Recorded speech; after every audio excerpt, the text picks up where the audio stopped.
What's going on with you, YouTube? It's TheCaliEffect, King of Games, and today we're going to be watching an awesome duel between Burning Abyss, PK Fire Burning Abyss, versus, that's right, Salamangreat. Now, before we get into this video, I just have to give a mad shout out to all of my beta testers. You guys are insane, have been instrumental into finding mistakes. Of course, if you guys see those mistakes, be sure to post down below in the comment section and I'll make a log. So, Matty Ice is going to go ahead and start his turn by activating Cynet Mining, discarding Flame Buffalo from his hand, or sending Flame Buffalo from his hand, parse as Cynet Mining would say, to add a Cyburst monster from his deck to his hand. That monster just so happens to be Salamangreat, I completely forget this thing's name, Salamangreat Gazelle, and he's going to be able to pop off with some exciting combos. Cynet Mining is really good to the strategy, basically being that extra Lady Debug, even better than Lady Debug because you don't have to commit your normal summon to get what you need. He's then going to go ahead and follow up by normal summoning Salamangreat Spinny into Salamangreat Balinks, and now, since a Salamangreat monster was sent to the graveyard, he can activate the effect of Balinks, and of course his Salamangreat Gazelle. Excuse me. And of course his Salamangreat Gazelle. And he can spell summon his Gazelle to his side of the field and use the effect to get Salamangreat Sanctuary from his deck to his hand. He's going to use Gazelle's effect.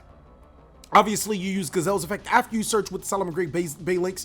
But in order to avoid a little bit of time, Matty Ice is going to use the Salamangreat Gazelle to send out Salamangreat's Roar to the graveyard. I always get those mixed up. Is it Salamangreat Roar? Is it Salamangreat Rage? Who knows? We'll probably see later on in this game. TJ's now going to special summon Salamangreat Spinny to his side of the field since he controls a Salamangreat monster. And both of those monsters can now be used for an Exceed summon, something that Salamangreats really love to do. I actually love this deck for a couple of reasons. First of all, Salamangreat feels like not just a Link deck. He's going to make Salamangreat more Stelio. Stelio can detach one material to special summon a Salamangreat monster from his deck to his side of the field. Another great thing about Stelio is that if it's sent to the graveyard, well, I mean, it has other effects that will gain you a little bit of advantage. Now, the thing that I love about Salamangreat is that it doesn't feel like a Link-based deck. You can Exceed summon, you can Link summon, you can Fusion summon, you can do so many things in this deck. It feels more of a complete deck. It'd be awesome to see maybe some Salamangreat tuners and Salamangreat synchro summons. I think that would be insane. Let me know what you guys think about that. Should Salamangreats have access to almost every major mechanic in Yu-Gi-Oh? They already have access to Exceeds, Links, and Fusion summoning. I think giving them a synchro monster would be insane. Matty Ice is going to use Balinks and the Salamangreat Jaguar for Link summon into Salamangreat Sunlight Wolf. Thinking about it, he wants to put it into a zone where a monster does not occupy, because now he can use the Salamangreat Sanctuary to turn Sunlight Wolf into second Sunlight Wolf, and now he'll be able to gain the effects of both Sunlight Wolf to add a card from the deck to the graveyard. But no, it looks like I have Effect Veiler.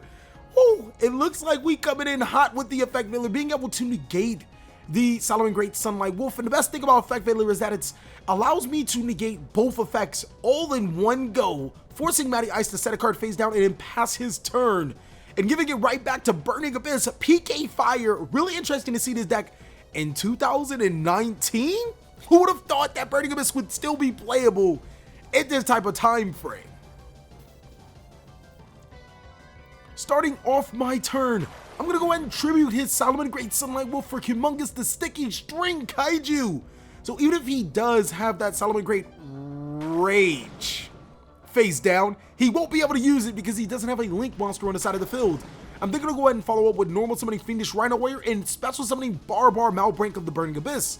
Both of those monsters can now be used for a Link summon into the new Burning Abyss, Cheribini Ebon Angel of the Burning Abyss, which is a very powerful card. First, we're actually going to gain the effect of Fiendish Rhino Warrior. We're going to be able to send that Fiend monster from our deck to our graveyard, and you guys should already know what that means. We're going to see a special appearance from one of our favorite Burning Abyss, the Doggo Graph Malbrink of the Burning Abyss. That will allow me to, whoa, it won't maybe not do anything. Matty Ice has the Ash Blossom and Joy Spring, but I have the Cold by the Grave. What is going on? These chain links too strong. Cold by the Grave being resolved as Chain Link 3 will banish the Ash Blossom and Joy Spring, meaning until the end of the next turn, Ash Blossom's effects, nah, they not gonna happen. So I'm gonna be able to use Graph, not to special summon Seer this time, but we're gonna special summon Skarm to our side of the field. And we're going to pretty much be able to pop off with our combo.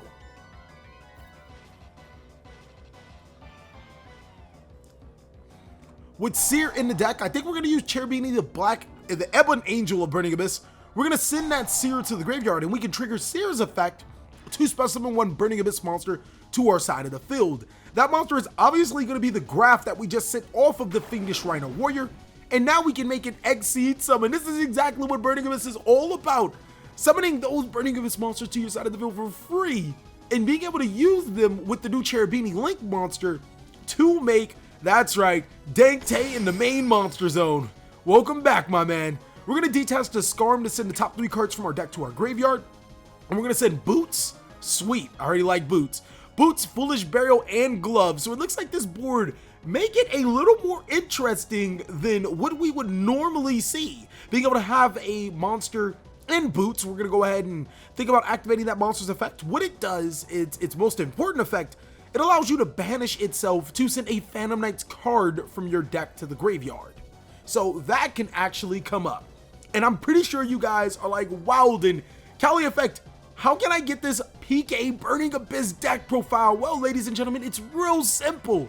All you guys have to do is like this video up. Let's see if we can get to 400 likes. By the end of the day, I know it's possible. All we have to do, 400 people, the first 400 people, like this video, and we'll get a PK Fire deck profile for you nostalgic people. I'm now going to use Phantom Knights Ragged Gloves. We're going to send a Phantom Knights card from our deck to the graveyard. That's going to be Phantom Knights Fog Blade.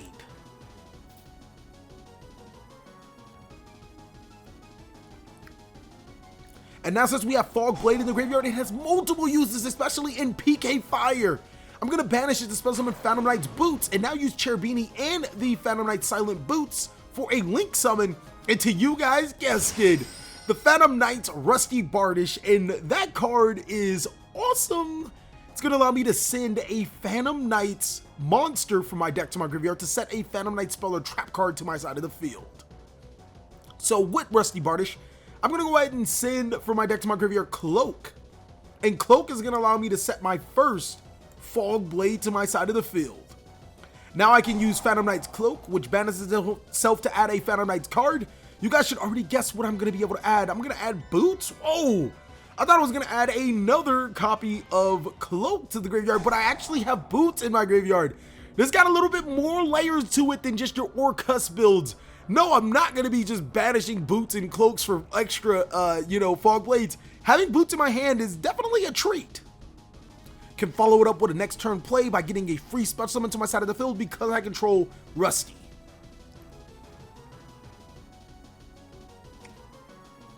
Okay, so to finish it all off, I'm going to use Alec from my hand as, well, I guess the requirement to summon Beatrice, the Lady of Eternal. Then I'm going to set the Fog Blade, what we can assume face down. And at the end phase, I'm going to use Skarm Malbrink of the Burning Abyss. That's going to allow me to add one level 3 Dark Fiend monster from my deck to my hand. You guys should already know Tour Guide of the Underworld fits that bill. That is pretty cool, ladies and gentlemen. I was able to make a double negate Fog Blade board with a Beatrice to allow me to send cards like Farfa from my deck to my graveyard, as well as have a Dante and Graph underneath the Beatrice. So it looks like Matty Ice is going to be in a little bit of trouble. I have quite some disruptions. He's going to start his turn by normal summoning Salamangreat Spinny to his side of the field, and he's thinking about what he's going to do next. I'm like, you know, I'm not 100% sure if I want that Salamangreat Spinny to stay on the field. So yeah, I'm going to go ahead and use the effect of Beatrice, the Eternal Lady. I'm going to send Dante to the graveyard, and that's going to allow me to send a monster from the graveyard, what happens to be Farfa. Farfa effect allows me to banish the Salamangreat Spinny, and now, since Dante was sent from the field, or since Dante was sent to the graveyard, it doesn't matter if it's filled to the graveyard, I use Dante's effect to recur Sil Malbrink of the Burning Abyss from my graveyard to my hand. So I'm setting myself up for success by negating Matty Ice, or stopping Matty Ice's board. I actually got some advantage. Matty Ice is just going to go ahead and pass it right back to me. He needed that Salamangreat Spinny. Bringing it back to his side of the field on his turn, I'm going to follow up by normal summoning Tour Guide from the Underworld. Now, Tour Guide has a unique restriction. It can't be used for or the monster that it summons can't be used for a synchro summon, but I don't think that is much of a problem with this deck. Why? Well, because this is a Link/Exceed based deck, And while it can synchro summon, I think we're going to be making some link monsters at this opportunity. So again, guys, I know you guys want to see this deck profile. 400 likes, ladies and gentlemen. Shouldn't be too hard for you guys to do. I'm going to go ahead and link summon Underclock Taker. And now I can use a couple of effects. We're going to use Libby's effect that we used to summon with Tour Guide to spell summon Seer to our side of the field. And now Seer and Underclock Taker can make Nightmare Unicorn. Now we'll be able to gain the effects of our Seer, and we'll be able to use the effect of our Nightmare Unicorn if we so choose. Seer is going to go ahead and special summon Dante to her side of the field. And Unicorn is going to send Boots to the graveyard, which would have got us another Phantom Knights card to bounce the Spinny right into the deck. Switching to Beatrice to attack, it looks like Matty Ice did have not so great of a turn. We're not only to parry his board, but to make a pretty awesome board ourselves. Going into game 2, Matty Ice has the opportunity to go first, and he'll show you that Salamangreats are no slouch. They're actually still really powerful. He's going to start off his turn by activating a card that is, I guess, 50-50 with a lot of Salamangreat players. He's going to activate Foolish Burial. He's going to be able to send one monster from his deck to his graveyard. And fortunately for him, that's a monster that he really needs in the graveyard right now to be able to bring some of the monsters that he wants to his side of the field.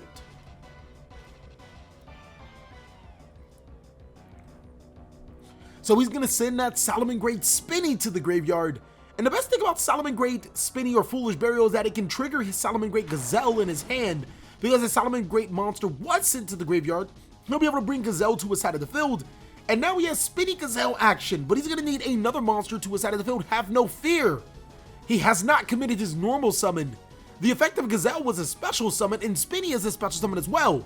So Matty Ice is going to stroll on over and normal summon that Salamangreat Jaguar. And now, using the Jaguar, he can make the Link summon that he wants to. Sending it to the graveyard, he can special summon Salamangreat Bay Links. And he'll be able to pop off with his normal Salamangreat combos. So Bay Links has now hit the field. Woo! Really good, guys. And while we're here, if you guys want to see or want to know where I got this map from, this video is sponsored by Imperium Duelist. So if you guys really are interested in how swaggish the TheCaliEffect has been showing off such a cool mat, check us out on Imperium Duelist. Use the TheCaliEffect 10 off for 10% off your entire purchase. Links down below in the description. So now it looks like Matty Ice is going to be able to special summon that Spinny to his side of the field. He does control Salamangreat monsters. And he'll be able to use both of those monsters for an Exceed summon into his Salamangreat Morastalio.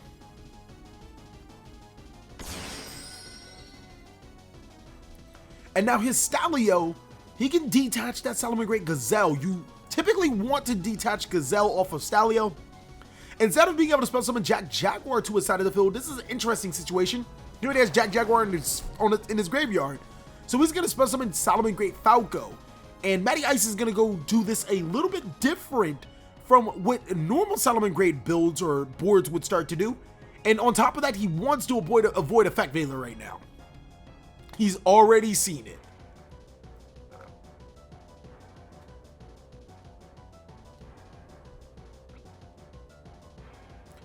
So, definitely thinking about his next play, I think the best thing would be to use the Falco and the Bay Links for Jaguar. No, actually not the Falco.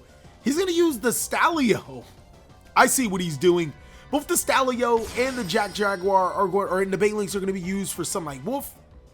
And now he has two options. He can activate that Sanctuary and turn the Sunlight Wolf into a Sunlight Wolf, potentially lose it to Effect Veiler. This time around, he's actually just going to return the Morastalio to his extra deck to summon Jaguar under the Sunlight Wolf. And now, since Jaguar is under Sunlight Wolf, he can gain the effect to add a fire monster from his graveyard to his hand. That's going to be Gazelle. And then he's going to be able to activate the Salamangreat Sanctuary and turn his Sunlight Wolf into another Sunlight Wolf. He does miss the opportunity of being able to make or return his Sunlight Wolf to his deck instead of his Morastalio, but he kind of mitigates being Effect Veiler, actually completely prevents being Effect Veiler for both ads. So it's definitely one of those plays. Now, Matty Ice is going to follow up by using both his Jag and his Falco for an Exceed summon into Abyss Dweller, the bane of PK Fire's existence. This card is just problematic and is one of the things that you have to deal with if you guys are going to be playing this into a competitive circuit. So I'm going to go ahead and draw Matty Ice using that Abyss Dweller on the standby phase by detaching the Jaguar. This is just not the hand. Not here, not now. I'm not going to be able to play Yu-Gi-Oh! And Matty Ice has a solid board, so I'm just going to go ahead and give it up to him. Matty, take the wheel. You done got game 2, ladies and gentlemen. One of the biggest weaknesses of PK Fire right now, or Burning Abyss in general, is that Effect Veiler or Abyss Dweller is a very popular card right now, and it can be pivotal for stopping your opponent. This just happens to be one of those decks. So I'm going to go first, and I'm going to normal summon the Phantom Knight's Ragged Gloves to my side of the field. And since I control a Phantom Knight's monster, I can special summon Silent Boots to my side of the field. It's almost like you guys are watching Phantom Knights, like, without, you know, all that other BS. You don't see, like, me abusing the living daylights out of Bardish. So now I'm going to be able to make Cheribini. Cheribini can send a level 3 monster from my deck to my graveyard, taking full advantage of that. Of course, we are going to send Graf, Malbrink of the Burning Abyss. Graf's effect is going to activate. Matty Ice has the Ash Blossom Enjoy His Spring yet again, but I have the Cold by the Grave. What is going on? Two times. I feel like I'm saying 2 chains too many times because it's 2 times. Oh, man. The Cold by the Grave coming again clutch both game 1 and game 3. Stopping the Ash Blossom Enjoy His Spring. And now I can follow up by using Graf's effect this time to spell summon Seer to my side of the field. Since it is pointing to Cheribini, any monster not a Burning Abyss monster won't, well, I guess wouldn't trigger because they don't trigger, but wouldn't use or force me to use, no, I guess that's not the right way to see. I guess I would say trigger. Even though it's not a trigger effect, it would not trigger the effect of my Burning Abyss monsters to immediately be destroyed. So now using the Phantom Knight's Fogblade, we're going to spell summon Silent Boots to our side of the field. The very first time that a Burning Abyss not named Dante or Virgil or Pilgrim and a Phantom Knight's monster can sit on the field in harmony, it's finally here in 2019. Using both of those monsters for an Exceed summon, we're going to make Dank Tay. Give us all the beams, ladies and gentlemen. 420 yellow swag. No scope plays it. I'm going to detach the Seer's material to send top 3 cards from my deck to my graveyard. One being a Cloak, Effect Veiler, and a Interrupted Kaiju Slumber. Nice. And now I have options in my graveyard using Seer's effect. We can spell summon Graf back to our side of the field. And here's where it's really important. I can actually make that Rusky by using the Graf and, yes, that's right, the Cheribini. That's going to be my Rusty. I think I'm going to go ahead and do that using both of those monsters for a Link summon. I've been asked quite a few times that, doesn't Rusty require 3 monsters? No, ladies and gentlemen. Rusty requires 2+ dark monsters, meaning that you can use 3 dark monsters or a Link 2 and 1 dark monster. As long as they're all dark, you fulfill the requirements. Rusty allowing me to send Silent Boots to the deck to the graveyard. I'm going to set a Fog Blade from my deck to my side of the field. And now I can use the effect of Boots, banishing itself to add another Fog Blade from my deck to my hand. That was a pretty cool combo.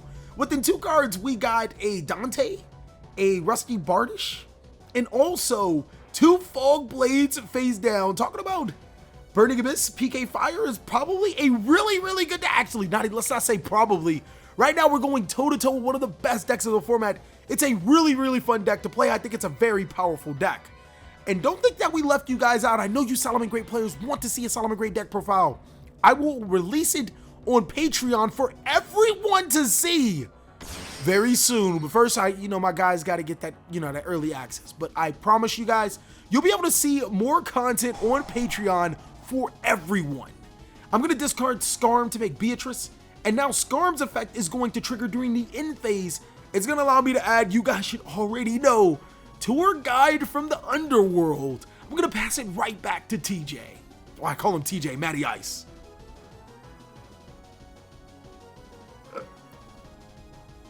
This board, pretty freaking good. Unfortunately for me, Matty Ice a little better. He opened the Twin Twisters. He's going to discard Fusion of Fire to target both my Fog Blades and destroy them. Is he going to be able to make the Driver's Seat in? Is one of the meta decks going to be one of our tier 2-ish underrated decks, or our underrated possible meta decks? Maybe. Matty Ice is going to normal summon Lady Debug. Lady Debug's effect is going to allow him to add his Salamangreat monster from his deck to his hand. I know it says Cyburst, but I mean, come on, seriously. Competitive wise, I'm not going to say everybody, because I know there are quite a few Salamangreat players out there. Seriously, guys, what other cards are there other than Salamangreat that are Cyburst right now? For the competitive guys, And before somebody's like, my Cyburst deck is really competitive. Sure it is. Okay, no, it probably could be. I don't play the deck. I don't know. So next, Matty Ice is probably going to use the Lady Debug for a Link summon. He is. He's going to make that Bay Links, and he can trigger Gazelle if he has it in his hand. Or no, I'm pretty sure he would have had it in his hand. Yeah, he definitely has it in his hand, because you're not just going to search Spinny. You definitely got that Gazelle. So Bay Links is going to allow him to add that Salamangreat Sanctuary.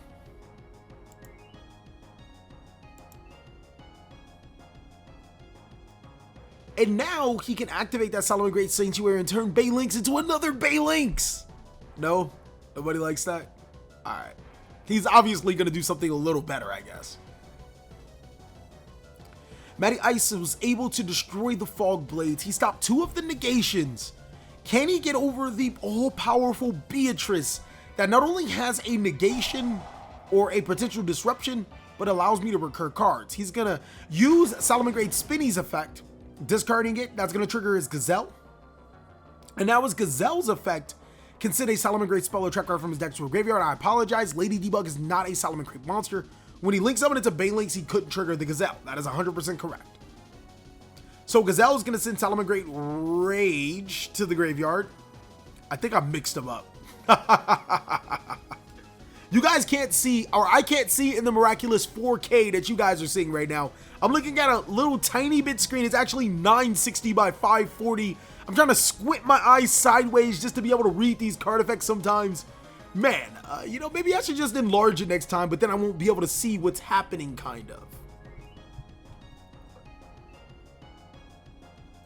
So now the Spinny God is going to summon itself to the side of the field. Oh, I love Salamangreat Spinny. We're just going to call it Spinny God. In Spinny plus Gazelle for that X-Seed summon, that pivotal X-Seed summon into Marastalio. And this is where I want to activate Beatrice. This is where Salamangreat I feel is the weakest, because any other time he could just make another board. I'm going to activate Beatrice as Eternal Lady, but Matty Ice has Ash Blossom and Joyous Spring. But as my beta testers have pointed out, if you guys rewind to the previous turn, I used Cold by the Grave, which means the second Ash Blossom and Joyous Spring would be on the opponent's turn. He can use it as much as he wants to, but it wouldn't negate the Beatrice's effect. So one of those misplays that I wanted to point out to you guys, and again, we have to thank our beta testers for taking their time out of the day to try to find every single mistake in this game. So Matty Ice is going to special summon Jag Jag to his side of the field using Jag Jag and the Bay Links. He's restricted to one zone right now. He's going to make that Salamangreat Sunlight Wolf to his side of the field. Uninhibited this time because of a little bit of us just not paying attention to Call by the Grave. I think it's a very good learning experience. Call by the Grave lingers, ladies and gentlemen. He's going to make that Salamangreat Sunlight Wolf into another Sunlight Wolf. And now we'll be able to add a Salamangreat spell or trap card from his graveyard. Now, if you guys remember, he has Fusion Fire. He wants to break my board. Salamangreat Roar isn't going to break the board. I'll just attack over his card. So he's going to target the Fusion Fire. But the TheCaliEffect has the DD Crow. Get that out of here, boy. Send you back to the Shadow Realm. You're not getting none of that, ladies and gentlemen. We're in all state right now. Good hands, great hands right now. I got that Geico insurance. I mean, switching to PK Fire saves you 15% more on sanity. I don't know what I was going there. So it looks like Matty Ice is forced to pass his turn. Marastalio and Sunlight Wolf on his side of the field. Beatrice on my side of the field. I can make this a go. Detaching a material with Beatrice the Eternal Lady. Detaching the boots. I can send a monster from my deck to my graveyard. And we'll be good. So the monster that I probably want to send, it has to be Farfa. Right now, we know we have Tour Guide. We can possibly, depending on our hand sequence, we can go for Game. It really depends on what we have, though. So I'm going to send Farfa to the graveyard. Using Farfa's effect, we're going to banish the Mirastalio. Best card to banish. Well, actually, the Sunlight Wolf is actually good to banish, too, because it'll go to the main monster zone, and you can put it in a really interesting spot. But him losing the Mirastalio, I guess, is harder to link climb. Not that it matters. We're going to try to go for the Juggler. Phantom Knight's Fog Blade in the graveyard will allow me to special summon Phantom Knight's Silent Boots. One could say I probably should have used the Fog Blade on his end phase, and then the other Fog Blade on my end phase. I mean, you know, that would have worked. Actually, no, I think that's, wow, that seems like another mistake. Pretty sure that Phantom Knights is only once per turn, but hey, you know, it still would have resulted in the exact same board. Just another one of those teachable moments. I'm going to Xyz summon it to Phantom Knight's Break Sword and then use the effect of Rusty to destroy the Sunlight Wolf. Matty Ice could have saved that with a Baylynx, but he already know what's going down. Using the using the Break Sword to destroy his Salamangreat Sanctuary, I can now special summon 2 Phantom Knights monsters to my side of the field. Actually, he should have used Baylynx to protect the Sanctuary right there. But actually, I don't think it changes the outcome. I'm going to summon Tour Guide from the Underworld. Tour Guide allowing me to special summon a monster from my deck to my side of the field and Scar Malbreak of the Burning Abyss. And now since I have 4 monsters on my field, I can perform a Link Summon. But if I remember correctly, I had other extenders, so it really just can't matter. This is just for swag points.